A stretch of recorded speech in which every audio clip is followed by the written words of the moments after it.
Imagine this. It's your birthday, or maybe a small office gathering. Someone stands up, clinks a glass, and starts a speech about how incredible you are. Everyone turns. All eyes in the room lock onto you like heat-seeking missiles. In that moment, most people would feel a surge of pride. But you feel a cold, tightening knot in your chest. Your heart rate spikes, your throat goes dry, and every fiber of your being is screaming for one thing: to become invisible. To simply cease to exist for a few minutes. Society calls this shyness. They call it being introverted or modest. But there is a hidden truth beneath that discomfort that has nothing to do with a lack of confidence. For you, being the center of attention isn't a spotlight, it's an interrogation. It's a moment of profound exposure that feels less like a celebration and more like a threat. In the world of psychology, this isn't just about not liking the stage. It's about a deeply rooted biological and emotional defense system. While the world rewards the loudest voice in the room, your brain has developed a much more sophisticated and much more exhausting way of existing. You've spent years mastering the art of the social ghost, blending into the background not because you have nothing to say, but because you've learned that the safest place to be is exactly where no one is looking. To understand why your palms sweat when a room full of people looks at you, we have to go back, not to your childhood, but to your ancestors. In the wild, being stared at by a group was never a good thing. It meant you were either being hunted by a pack or judged by the tribe before being cast out. To your primitive brain, a dozen pairs of eyes focused on you isn't a sign of popularity. It's a biological threat. Neuroscientists have found that for people who are uncomfortable in the spotlight, the amygdala, the brain's emotional alarm system, is hypersensitive. When the progenitors of attention fixate on you, your brain doesn't see admirers, it sees predators. It triggers a freeze response. While an extrovert's brain interprets a crowd as a source of dopamine and energy, your brain interprets it as a survival crisis. This is why just relaxing doesn't work. You can't argue with a nervous system that thinks it's being hunted.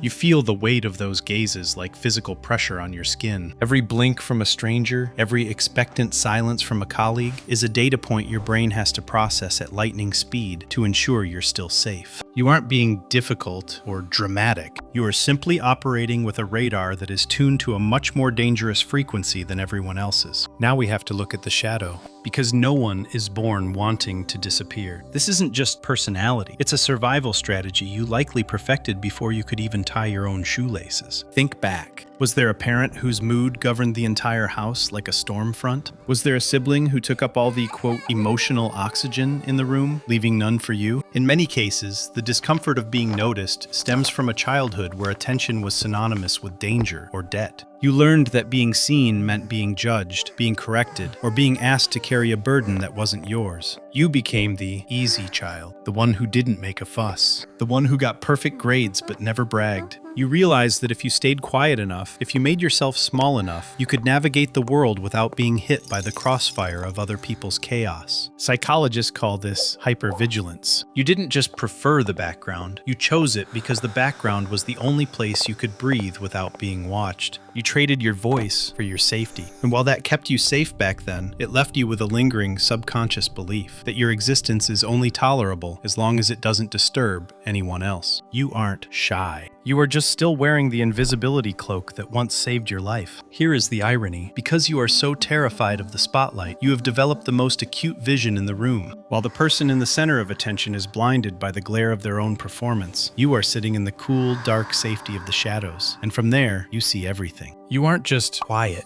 You are a master of human architecture. Psychologists call this the observer effect. Because you've spent your life trying to avoid being the target, you've become an expert at reading the archers. You notice the split-second flash of hesitation in a colleague's eyes. You hear the forced note in a friend's laugh. You can feel the shift in a room's tension before anyone else even realizes something is wrong. You aren't a performer, you are a director. You understand the subtext of life while everyone else is just reading the script. This is your hidden superpower. In a world obsessed with being seen, there is a massive untapped advantage in being the one who sees. You don't need to lead the charge to influence the outcome. You are the one who provides the insight that no one else caught. You are the one people turn to in private for the truth, because they know you weren't too busy talking to actually notice what was happening. You've traded the noise of the stage for the clarity of the wings. And in the long run, clarity always wins. Have you ever noticed that even when you win, it feels like you've actually lost? When you receive a public compliment or a promotion, instead of a rush of dopamine, you feel a surge of dread. This is the exposure paradox. For someone who hates being the center of attention, praise isn't a reward. It's a spotlight that shines too bright and stays on for too long. Deep down, there's a whispering fear that if people look at you for more than a few seconds, they will start to see the cracks. You feel like a fraud, not because you aren't talented, but because you equate visibility with vulnerability. In your mind, as long as you are invisible, you are safe from being found out. But the moment you stand on that pedestal, you feel like an open book being read by people who are looking for a reason to put you down. Psychologists call this the imposter syndrome of the invisible. You've convinced yourself that it's safer to be an undervalued genius than an overvalued failure. You would rather your work go unnoticed than risk the crushing weight of someone else's expectations. By staying in the shadows, you aren't just hiding your flaws, you are hiding your potential, because the cost of being great is being seen, and for you, that price has always felt way too high. Here is the beautiful irony of your existence. You might be the worst person to have at a loud, crowded party, but you are the first person someone calls when their world is falling apart. Because you aren't interested in the show, you've become a specialist in the soul. While others are busy broadcasting their highlight reels to a crowd, you are waiting for the moment when the noise stops and the real conversation begins. Psychologists have observed that people who avoid the center of attention often possess a high-resolution form of empathy. In a large group, you feel overwhelmed because you're trying to track 10 different emotional frequencies at once. But in a one-on-one setting, you are a genius of intimacy. You don't just hear words, you feel the weight behind them. Because you aren't trying to impress anyone, you create a rare, vacuum-sealed space where other people finally feel safe enough to be themselves. The world overvalues the orator, the one who can command a room of 1,000, but it deeply underestimates the person who can sit in a quiet kitchen at 2 a.m. and make one single human being feel completely understood. You don't need a stage to be influential. Your impact isn't measured by the volume of your voice, but by the depth of the tracks you leave in the lives of the few people you let in. You aren't socially awkward. You are just calibrated for a level of connection that most people are too distracted to even notice. But we have to talk about the cost. Because while the shadows offer safety, they also demand a tax that most people don't realize they're paying until it's too late. When you spend your entire life perfecting the art of being invisible, you aren't just hiding from the predators or the judgment, you are hiding from your own life. The tragedy of the social ghost is that after a while, people stop looking for you. Not because they don't care, but because you've trained them not to see you. You stay quiet in meetings while someone less capable takes credit for your ideas. You stay silent in relationships while your needs go unmet, because speaking up would mean drawing a spotlight you aren't ready to handle. You become a spectator in your own story, watching from the wings as other, louder people live out the life that was meant for you. Psychologists call this the safety trap. Your comfort zone isn't just a place of rest, it's a place of stagnation. By avoiding the discomfort of being the center of attention, you are also avoiding the growth that only comes from being challenged. You've built a fortress to protect yourself, but you've forgotten that a fortress is also a prison. You are not invisible by nature. You are invisible by choice. And the question you have to ask yourself is, how much more of your potential are you willing to sacrifice just to stay safe in the dark? Here is the truth that the world of loud voices will never tell you. You don't have to stand on a pedestal to justify your space on this planet. We are taught from birth that to be valuable is to be visible, that to be successful is to be heard. But your worth is not a public performance. It is not measured by how many people are looking at you, how many rooms you can command, or how well you can tolerate the glare of a spotlight you never asked for. The real liberation comes when you realize that your social ghost isn't a defect, it's a sanctuary. You are allowed to be the observer. You are allowed to prefer the deep, quiet corners of life where things are real and raw and unscripted. You don't need to fix your discomfort by forcing yourself to become someone who loves the stage. You fix it by honoring the person who thrives in the wings. So the next time the eyes of the world lock onto you and that familiar knot forms in your chest, take a breath. Remind yourself that you don't owe them a show. You are allowed to step back into the shadows where you see most clearly.